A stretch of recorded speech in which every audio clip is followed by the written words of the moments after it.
So this is Baruch Fleischman here. I'm at the Tikkun Elevator Kollel, and as you see, I have our little drawing here by my granddaughter. We're going to go right in that elevator door right there. I'm going to ride this to the top, reading the ultimate connection with Hashem. Just to get on that elevator and ride it up. Rabbi Mimran has produced a volume of tremendous authenticity. We're at the very beginning of it.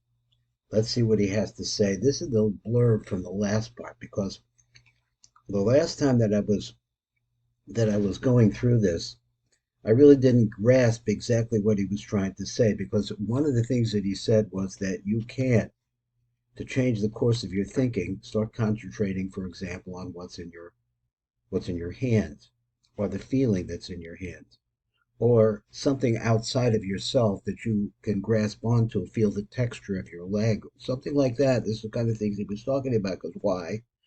Because it breaks the power of the thinking that's going through your mind at that time. Now, this is a technique I've been trying for the last couple of days, and it works very well, but it's something that you have to work on, just like he has mind control, and he talks about that.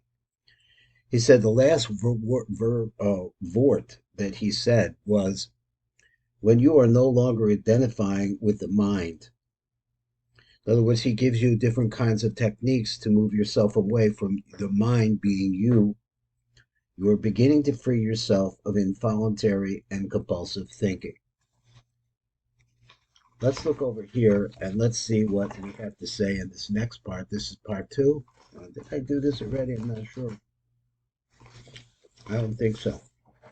So this is part two, which he calls connecting with your soul unit, which is another word for neshama. Neshama means the panim is the spirituality, the portion of God which is inside of you.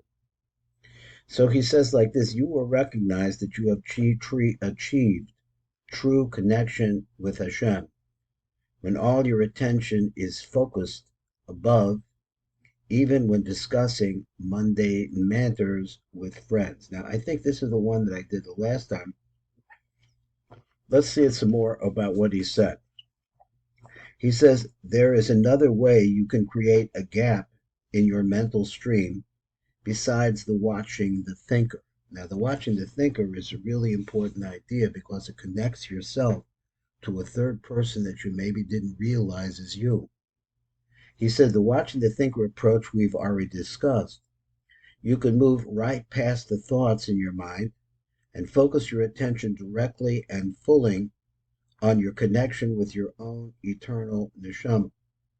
How do you do this? He says simply becoming intensely conscious of your neshama's holy presence is powerfully transformative, as we will explain in the coming chapters. Now, these are things that we want to try. These are things that we want to work on. And as you'll see when you get into the back of this book a little bit more, that nobody achieved this Devekis on a permanent or even a semi-permanent basis without tremendous effort over time. Let's see what else he said. When you focus your attention in this way, you draw your awareness away from the activity of your mind, and in doing so, you create a gap of no mind. This gap which opens you up to absolute presence within yourself, that spiritual state of interconnectedness in which you are highly alert and aware without being distracted by your thinking mind. This is the essence of meditation, a practice that can bring you so much closer to your Creator. Thus, for example, every time you walk up the stairs in your house or in your place of work, pay close attention to every single step you take and every movement, even your breathing. Be totally present with and fully focused on your walk up that staircase, step by step. Similarly, when you wash your hands, pay attention to everything you sense when you are doing so. Notice the sound of the running water, the feel of the water in your skin, the movements of your hands, the scent of the soap, and so on and so forth. This begins to sound like more oriental kind of meditations like the Japanese, and they talk about the flower and the different petals of the flower, This is, of course, to take you away from the thoughts that will lead you into the mundane. He says, or when you settle into your car, after you close the door, pause for just a few seconds before turning on the engine and observe the flow of your breath. Become aware of a silent but powerful sense of presence that you begin to feel. In any of these mindfulness practices, if any of them leave you with a feeling of inner peace, even momentarily, then you know you're doing it right. Now, one of the things that we need to know is those things which bring us into a position of not inner peace. That we are in fact fighting amongst our mind. Our mind is fighting how to proceed, what to do this. Why did this one say that to me? Why is this going this way? Why is that going this way? What can I do about this? What can I do about that? And it goes around and around and around. And these are ways of being able to break that because we're all of these things. That is, we are also the neshama.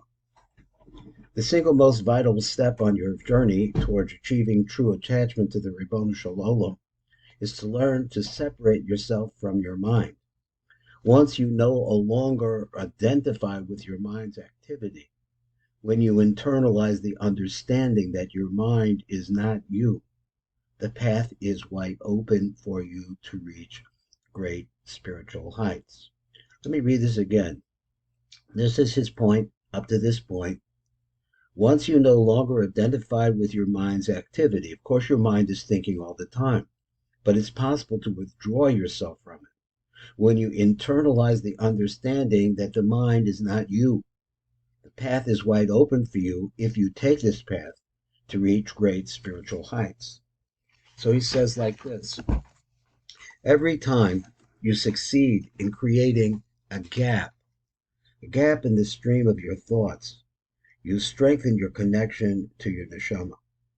With a little practice, you may one day find yourself hearing the voice in your head and simply smiling at it, as you would smile at the antics of a young child. When that happens, you will know that you no longer taking the ongoing conversations of your mind so seriously.